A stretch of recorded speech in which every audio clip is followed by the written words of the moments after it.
Hello नमस्कार साथियों, क्या हाल चाल है।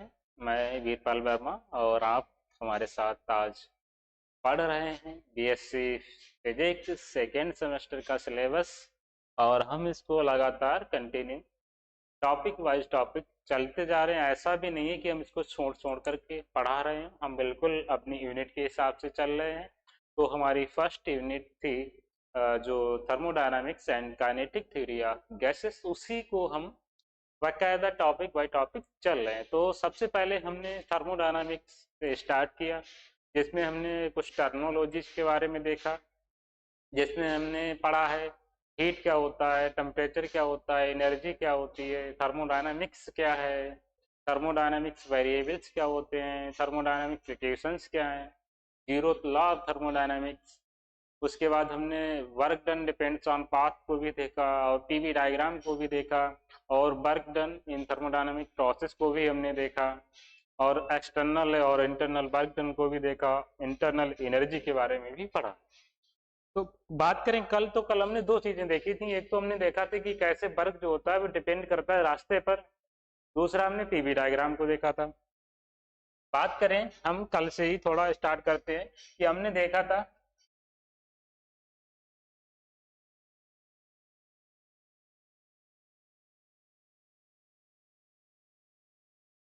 ये मान लीजिए हमारा P2 पॉइंट था, ये P1 पॉइंट था, और यहाँ पर कोई वस्तु इनिशियल स्टेट में थी। यहाँ पर इनिशियल स्टेट में यानी प्रारंभिक अवस्था इसकी यहाँ पर थी, और उसको हम लेकर के गए थे इस फाइनल स्टेट तक।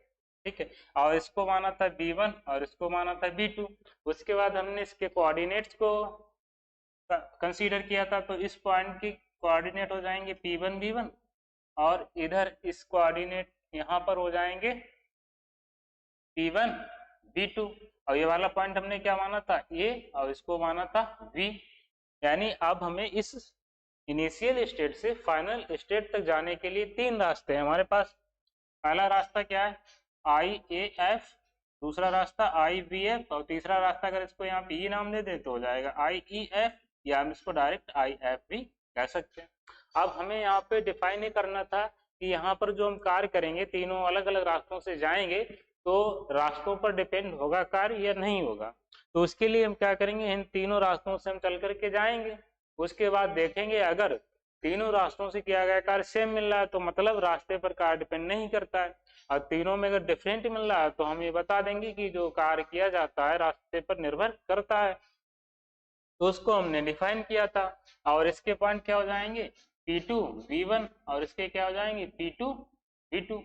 तो यहाँ से अगर हम सबसे पहले रास्ता IAF की बात करें, तो यहाँ पर जो हमें कार्य करना होगा IAF में, वो कार्य कितना होगा। सबसे पहले हमने कहा था कि हम इसको दो टुकड़ों में तोड़ करके करेंगे। सबसे पहले तो हम यहाँ से यहाँ तक आएंगे चल करके, I से इस I से A तक आएंगे, यानी हमें I से A तक आने का कार्य करना पड़ेगा, प्लस A से F तक जाने का कार्य करना पड़ेगा, A से F तक जाने का कार्य करना पड़ेगा। उसके बाद ये तो हो गया हमारा इस वाले रास्ते से किया गया कार्य। तो यहाँ पर हम देखें I से A तक जाते हैं तो हमें क्या मिलता है P1 B1 और P1 B2। यानी यहाँ पर अगर हम टोटल कार्य देखें तो यहाँ से जो P1 B2 है ये यहाँ से यहाँ तक का है, ये यहाँ से यहाँ तक का है, ये यहाँ से यहाँ तक का है P1 B2। और इतना कितना है, ये है P1 B1। तो यहाँ से हम यहाँ से यहाँ तक का कार्य अगर निकालें तो क्या करना पड़ेगा, हमें इस टोटल में से इतना घटाना पड़ेगा हमें। तो यानी P1 B2 में से हम कितना घटाएंगे, P1 B1 घटाएंगे, प्लस इस वाले रास्ते में देखेंगे ए से एफ तक जाने के लिए, तो आपको देख रहा है यहाँ पे दो वेरिएबल B2 इज सेम। तो हमने दोस्तों कल भी बात की थी कि प्रेशर किसके ऊपर डिपेंड कर रहा है, वो तो वॉल्यूम पर ही डिपेंड कर रहा है। हमने और जो पीवी डायग्राम देखा उसमें भी हमने बताया कि जब वॉल्यूम में बहुत छोटा सा चेंज होता है तो प्रेशर में होने वाले चेंज को हम निगलेक्ट कर सकते हैं।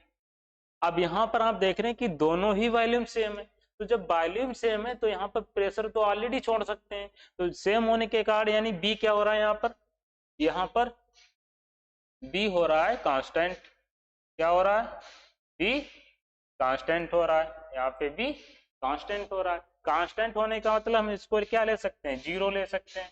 तो यहाँ से हमें WIAF कितना मिल जाएगा दोस्तों, P1 अगर यहाँ से कॉमन ले लें तो मिल जाएगा V2 माइनस का V1। ये हो गया यहाँ तक का कार्य। उसके बाद ऐसे ही जब हम इस रास्ते से आएंगे WIVF, तो क्या करना पड़ेगा, हमें सबसे पहले I से B तक जाना पड़ेगा, उसके बाद B से F तक जाना पड़ेगा। अब आप देख रहे हैं I से अगर हम B तक जाते हैं तो हमें क्या मिल रहा है, यहाँ पर देख रहे हैं B1, यहाँ पर भी वॉल्यूम कांस्टेंट है।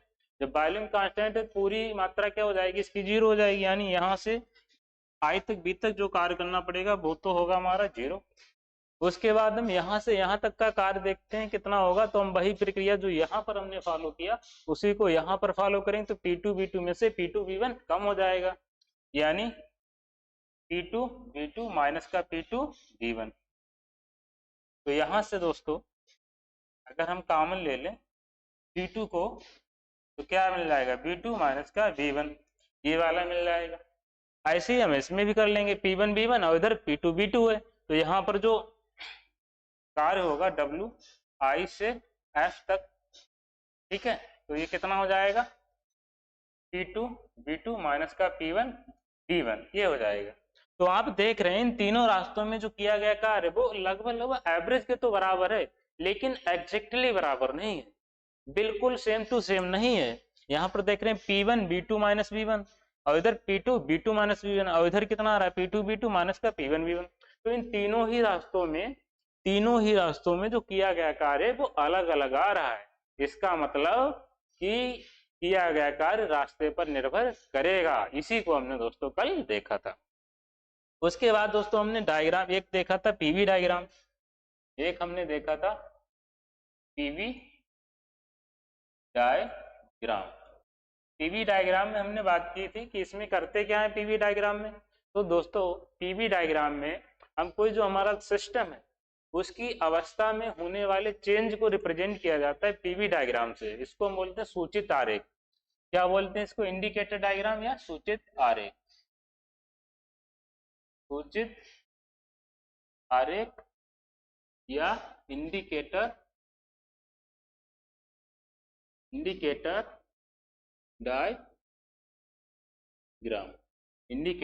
डायग्राम। तो इसमें क्या करते हैं, सिस्टम की अवस्था में होने वाले चेंज को पीवी डायग्राम से रिप्रेजेंट करते हैं, प्लस उसमें होने वाले चेंज को हम यहाँ पर कैलकुलेट भी कर सकते हैं पीवी डायग्राम में। और जिसको हम कैलकुलेट करते हैं तो उस कैलकुलेशन की जो टर्म्स होती हैं उसको हम किसकी टर्म से करते हैं, तो कल बात की थी कि इसको हम क्षेत्रफल यानी एरिया की टर्म्स में ज्ञात करते हैं। यानी यहाँ पर होने वाले चेंज को हम एरिया की टर्म्स में ज्ञात करते हैं। जिसमें हमने देखा था इस टाइप से ऐसे बनाया था। उसके बाद हमने क्या कहा था, ये पॉइंट है, ये बी पॉइंट है, ये सी है, और इधर कोई एक छोटा, हमने कहा था ना क्योंकि बड़ा एरिया बन रहा है तो सबसे पहले हम छोटा सा एरिया देकर देखते हैं, उसमें होने वाले चेंज को कैलकुलेट करते हैं सबसे पहले। तो यहाँ से हमने एक छोटा सा एरिया ले लिया था और इसमें जो हमने चेंज माना था वो माना था डीवी। यहाँ पर ये point E F G H, इसके हमने माने थे P1 B और इसका हमने पॉइंट माना P1 B प्लस का डीवी। क्योंकि यहाँ पर प्रेशर तो वही रहा लेकिन क्या चेंज हो रहा है, वॉल्यूम में चेंज हो रहा है। प्रेशर क्यों नहीं चेंज माना, क्योंकि हमने बात की थी कि जब बहुत छोटा सा चेंज होता है आयतन में तो वहां पर प्रेशर को निगलेक्ट कर देते हैं, यानी प्रेशर को पहले वाला ही मान लेते हैं। तो यहाँ से P1 तो वही रहेगा, बस वॉल्यूम में कितना चेंज हो रहा है, B से DV बढ़ रहा है उसमें। तो सबसे पहले हमने कहा था कि इस छोटे से एरिया में होने वाले चेंज को हम निकालेंगे। उसके बाद अगर हम इसका इंटीग्रेशन कर देंगे तो हमें पूरा चेंज मिल जाएगा। तो अगर ये P1 V1 है और ये P2 V2 है तो यहाँ से क्या होगा, ये यहाँ जो होने वाला चेंज होगा वो इस पूरे एरिया के बराबर हो जाएगा, इस पूरे एरिया के बराबर हो जाएगा। यानी ये से बी तक इसकी अवस्था में होने वाला चेंज होगा वो किसके बराबर होगा, इस ABC, ये जो पूरा एरिया है इतना, इतने के बराबर होगा। ठीक है, उसको हमने मापा था यहाँ से। तो ये था दोस्तों हमारा पीवी डायग्राम। अब हम उसको आगे टॉपिक कंटिन्यू करते हैं जहां आज हम पढ़ेंगे थर्मोडायनामिक्स के नेक्स्ट रूल से। तो दोस्तों यहाँ पर लिखा हुआ है, आप देख सकते हैं कि फर्स्ट लॉ ऑफ थर्मोडायनामिक्स, यानी आज हम ऊष्मागतिकी का प्रथम नियम का अध्ययन करने जा रहे हैं। तो हम स्टार्ट करते हैं दोस्तों। इससे पहले आप सभी लोगों का हमारे ज्ञान जीएस यूट्यूब चैनल पर बहुत बहुत हार्दिक स्वागत है। और आप अपने सभी संगी साथियों को बुला लीजिए, लिंक शेयर कर दीजिए, हमारे चैनल को सब्सक्राइब कीजिए, लाइक कीजिए, ताकि हमें भी मोटिवेशन मिलता रहे और हम अच्छे से अच्छी शिक्षा आपको देने की कोशिश करते रहें और आपका मार्गदर्शन होता रहे, आप अच्छा परफॉर्मेंस करें। तो दोस्तों चलते हैं। हमें सबसे पहले आज देखते हैं कि जो फर्स्ट लॉ ऑफ थर्मोडायनामिक्स होता है वो होता क्या है। सबसे पहले तो मैं बता दूं कि जो फर्स्ट लॉ ऑफ थर्मोडायनामिक्स है, फर्स्ट लॉ ऑफ थर्मोडायनामिक्स, ये एनर्जी कंजर्वेशन के सिद्धांत पर आधारित है। ये ऊर्जा संरक्षण के सिद्धांत पर आधारित है। ऊर्जा संरक्षण के सिद्धांत का मतलब ये होता है कि ऊर्जा को ना तो नष्ट किया जा सकता है और ना ही उत्पन्न किया जा सकता है।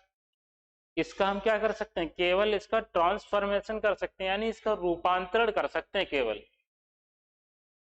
यानी ऊर्जा को ना ही हम इमिट कर सकते हैं, ना ही उसका इमिशन कर सकते हैं, ना ही उसको डिस्ट्रॉय कर सकते हैं, उसका केवल ट्रांसफॉर्मेशन ही संभव है। यानी उसको ट्रांसफर ही कर सकते हैं, उसको रूपांतरित ही कर सकते हैं एक अवस्था से दूसरी अवस्था में, एक फॉर्म से दूसरी फॉर्म में। तो ये जो हमारा थर्मोडायनामिक्स का फर्स्ट लॉ है, ये एनर्जी कंजर्वेशन के सिद्धांत पर आधारित है। इसको ध्यान रखना है, ऑब्जेक्टिव में क्वेश्चन पूछा जा सकता है कि थर्मोडायनामिक्स का फर्स्ट लॉ, ऊष्मागतिकी का प्रथम नियम, किस सिद्धांत पर आधारित है। वहां पर आपको कई ऑप्शन होंगे, तो आपको ध्यान रखना है ऊर्जा संरक्षण के सिद्धांत पर।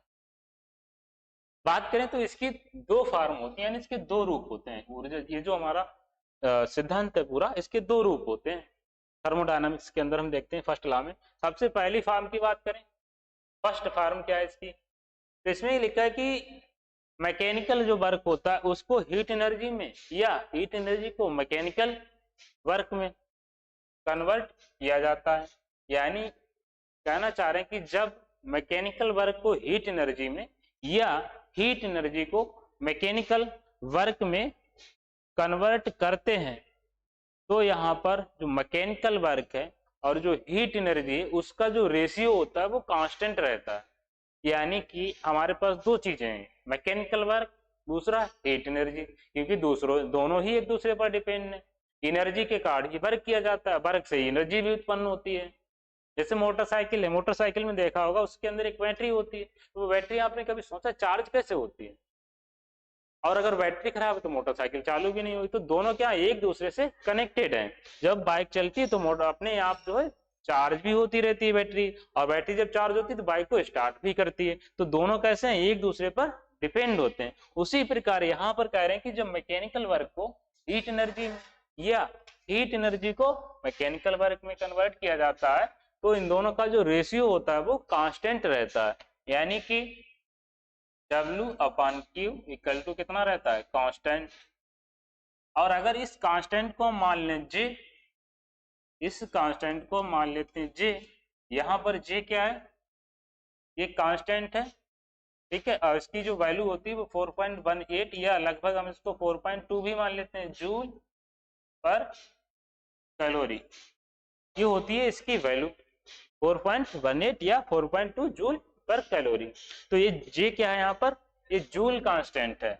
और इस कांस्टेंट के कारण ही अगर हम इसका यहाँ पे वर्क निकालें तो कितना हो जाएगा, J × Q हो जाएगा। तो यहाँ से इसको हम जूल नियम भी कहते हैं, जूल्स लॉ भी कहते हैं। इस फॉर्म को कहते हैं, यहाँ J जो है वो जूल कांस्टेंट है, जिसकी वैल्यू 4.2 जूल पर कैलोरी होती है, अतः इस नियम को जूल्स लॉ भी कहते हैं। तो आपसे सीधा ये फर्स्ट फॉर्म ना पूछ करके सीधा जूल्स का नियम भी पूछा जा सकता है। तो आपको ये ध्यान रखना है, ये है हमारा जूल्स का नियम। नेक्स्ट सेकंड फॉर्म की बात करते हैं।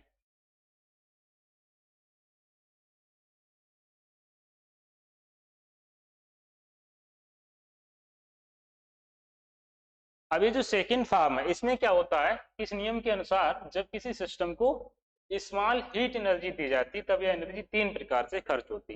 यानी हमारे पास कोई सिस्टम है, उसको हम कार्य करना चाह रहे हैं तो उसको हमें एनर्जी देनी पड़ेगी। भाई आपको काम करने के लिए आपको भोजन की जरूरत है, उस भोजन से आपको क्या मिलती है, एनर्जी। उसी प्रकार से हमारा सिस्टम है, सिस्टम से कार्य करवाने के लिए इसको हीट एनर्जी देनी पड़ेगी। और यहाँ पर जो हीट एनर्जी देंगे सिस्टम को, तो वह सिस्टम 3 प्रकार से इस एनर्जी को खर्च करेगा। वह सिस्टम 3 प्रकार से इस एनर्जी को खर्च करेगा।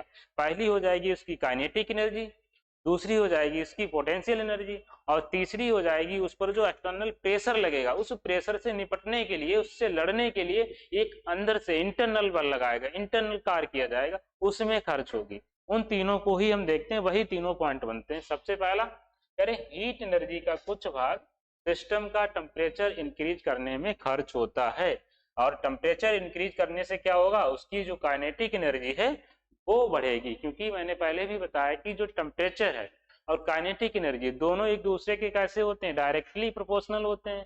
टेम्परेचर बढ़ेगा तो काइनेटिक एनर्जी बढ़ेगी, काइनेटिक एनर्जी बढ़ेगी तो टेम्परेचर बढ़ेगा।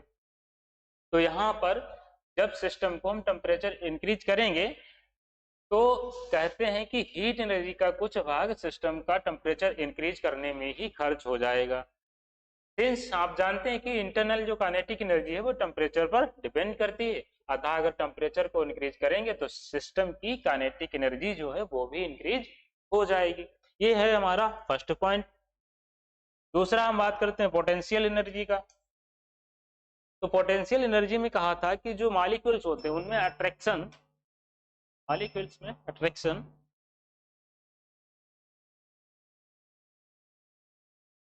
एक मिनट बच्चों,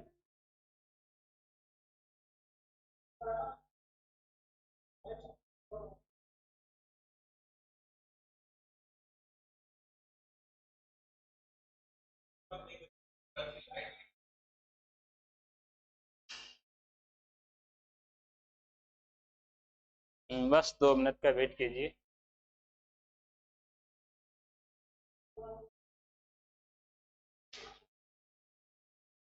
हम्म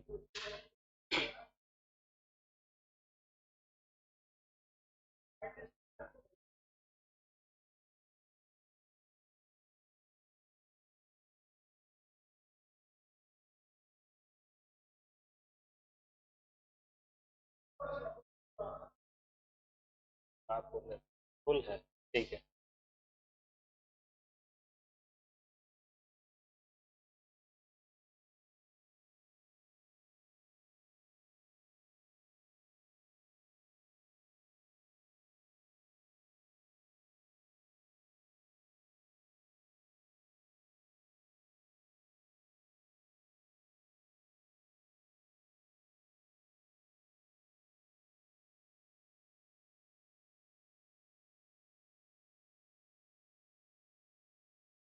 हाँ, तो हम बात कर रहे हैं कि जो सेकंड फॉर्म की बात कर रहे हैं कि यहाँ पर जब सिस्टम को एनर्जी दी जाती है तो वो सिस्टम को 3 प्रकार से खर्च करनी होती है। पहली फॉर्म क्या है, उसका टेम्परेचर जब इंक्रीज करते हैं तो टेम्परेचर को इंक्रीज करने में कुछ ऊर्जा खर्च होती है। दूसरा हमने बताया था कि जो पोटेंशियल एनर्जी वो कैसे उत्पन्न होती है, वो कब होती है, तो जो मॉलिक्यूल्स होते हैं उनमें जो अट्रैक्शन होता है वो उनकी पोटेंशियल एनर्जी के कारण ही होता है। तो वही यहाँ पर बता रहे हैं कि जो हीट एनर्जी है इसका कुछ भाग जो हमारा सिस्टम है उसके मॉलिक्यूल्स के बीच अट्रैक्शन फोर्स इंक्रीज करने में खर्च होता है। और ये जो मॉलिक्यूल्स के बीच अट्रैक्शन फोर्स होता है ये होता है उनकी स्थितिज ऊर्जा के कारण, उनकी पोटेंशियल एनर्जी के कारण। तो यहाँ पर मॉलिक्यूल्स के बीच जो अट्रैक्शन फोर्स लग रहा है तो इस फोर्स को लगने में कुछ एनर्जी खर्च हो जाती है जिसको हम बोलते हैं इसकी पोटेंशियल एनर्जी। तीसरा बात करें तो सिस्टम को दी जाने वाली जो हीट एनर्जी है इसका जो शेष भाग बचता है वो एक्सटर्नल प्रेशर जो सिस्टम पर लगाया जा रहा है उससे लड़ने में, उससे निपटने में, यानी उसके अपोजिट वर्क करने में खर्च होता है। तो हमने देखा जो फर्स्ट लॉ ऑफ थर्मोडायनामिक्स है इसकी 2 फॉर्म होती हैं और ये किस पर बेस्ड है, ये एनर्जी कंजर्वेशन के प्रिंसिपल पर बेस्ड है। पहली फॉर्म थी कि मैकेनिकल वर्क को हीट एनर्जी में या हीट एनर्जी को मैकेनिकल वर्क में कन्वर्ट करेंगे तो इन दोनों का रेशियो क्या होगा, कांस्टेंट रहेगा, जिसे हम जूल्स लॉ भी कहते हैं। सेकेंड फॉर्म में हमने कहा कि जब किसी सिस्टम को स्मॉल हीट एनर्जी दी जाएगी तो वह सिस्टम 3 प्रकार से इस एनर्जी को खर्च करेगा। पहला क्या है कि जब सिस्टम को हम टेम्परेचर को इंक्रीज करेंगे तो उस टेम्परेचर को इंक्रीज करने में कुछ एनर्जी खर्च हो जाएगी। दूसरा क्या है, दूसरा हमारा है कि जो हमारा सिस्टम है इसकी जो पोटेंशियल एनर्जी है, इस पोटेंशियल एनर्जी में यानी मॉलिक्यूल्स के बीच जो अट्रैक्शन फोर्स लगेगा तो इस अट्रैक्शन फोर्स में एज ए पोटेंशियल एनर्जी कुछ ऊर्जा खर्च हो जाएगी। बाकी जो शेष बची हुई ऊर्जा है वो खर्च होगी इसके इस पर जो सिस्टम पर एक्सटर्नल फोर्स लगाया जा रहा है उसके अपोजिट वर्क करने में लगेगी। ठीक है, क्योंकि आपने पढ़ा होगा एक न्यूटन का थर्ड नियम, क्रिया प्रतिक्रिया का नियम। क्रिया प्रतिक्रिया का नियम मतलब ये है कि एक वस्तु जब दूसरी वस्तु पर जितना बल लगाती है तो दूसरी वस्तु भी उस वस्तु पर उतना ही बल लगाएगी। आप सीधे खड़े हैं, आपने कुछ नहीं किया, दूसरा आकर के अगर आपको एक झापड़ मार देता तो आप क्या करेंगे, आप भी प्रतिक्रिया देंगे, आप भी उल्टा लगा देंगे। तो वो होता है क्रिया प्रतिक्रिया का नियम। तो वही यहाँ पर जब एक्सटर्नल फोर्स लग रहा है किसी सिस्टम के ऊपर तो सिस्टम क्या करेगा, इससे निपटने की अपनी क्षमता को डेवलप करेगा। तो वहां पर इसको कार्य करना पड़ेगा, वो कार्य क्या होगा, इसके अपोजिट। क्योंकि क्रिया प्रतिक्रिया के नियम में दोनों तरफ से बल तो बराबर लगता है लेकिन दोनों की डायरेक्शन क्या होती है, अलग होती है। नेक्स्ट बात करें,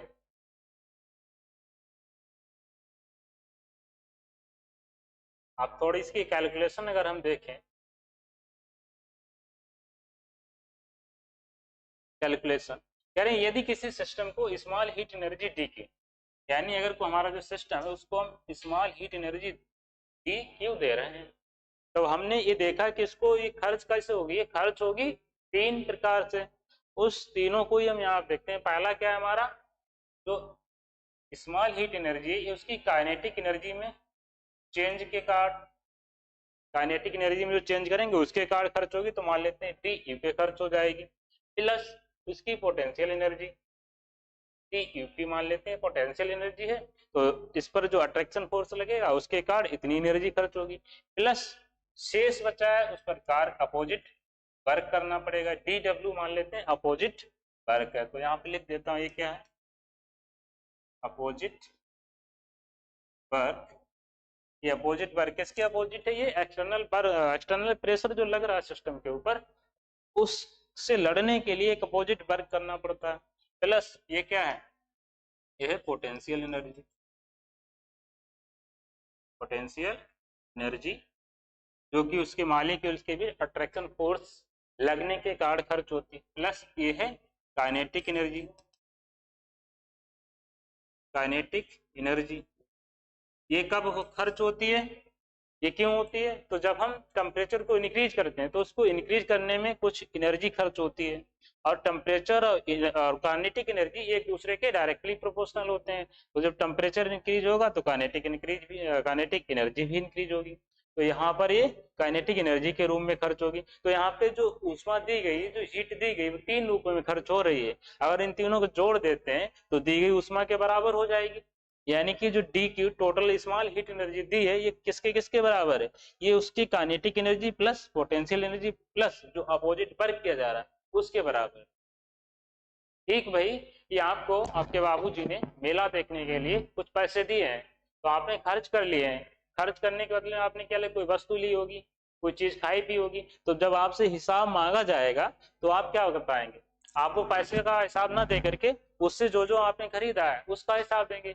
इतने रुपए की इतनी चीज खरीदी है, इतना का ये लेकर के आए, इतना का ये लेकर आए। तो वही है यहाँ पे आपने जो वस्तुएं खरीदी हैं, जो भी कुछ खाया पिया उसको जोड़ देते हैं, उसकी वैल्यू को जोड़ देते हैं तो वही आपको दिए गए पैसे के बराबर हो जाए।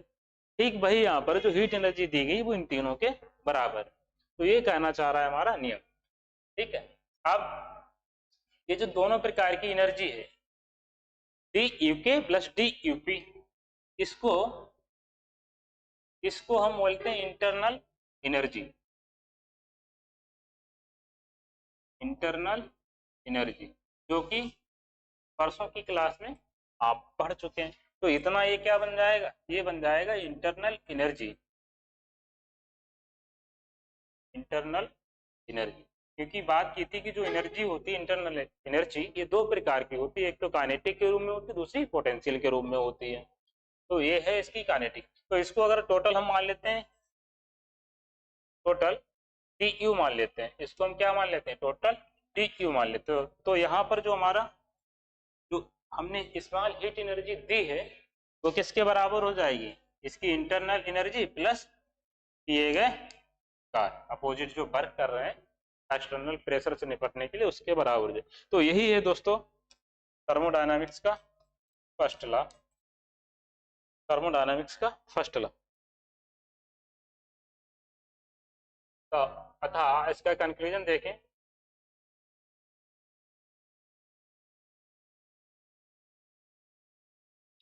कह रहे हैं कि यह जो फर्स्ट लॉ है वो थर्मोडायनामिक्स की डिफरेंट फॉर्म है, यानी एक अलग विभिन्न फॉर्म होती है, डिफरेंट अलग फॉर्म है।